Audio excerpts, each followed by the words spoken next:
Ayan, magandang umaga sa lahat. Sa mga kaibigan ko, katrabaho at sa mga kamag-anak ko at kapatid. Shoutout sa inyong lahat.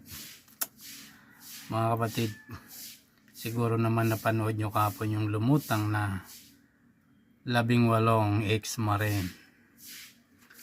At binulgar na nila ang kanilang mga nalalaman na sila ginamit bilang tagahatid ng mga milyon-milyong pera para sa mga korap na politiko. Ang tanong, may mangyayari ba sa kanilang paglantad dito sa Pilipinas habang nababayaran ng mga opisyalis ng gobyerno na tatapalan ng malalaking pera? Ay walang nangyayari sa mga reklamo.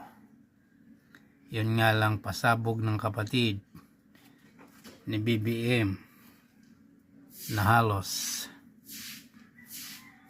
lahat na yata ng baon ng pamilya nila ay kanila nang sinabi. May nangyayari ba? Wala, di ba?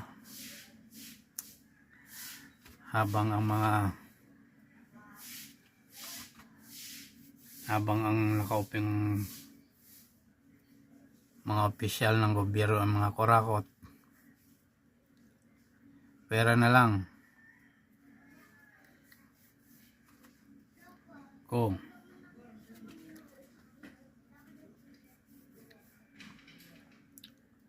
magkaisa na tayong lahat. Okay guys, panalangin na lang natin na sana hanggang sa 2028 ay walang mangyaring masama sa ating OBP hanggang siya ating mahilal bilang Pangulo ng Bansa.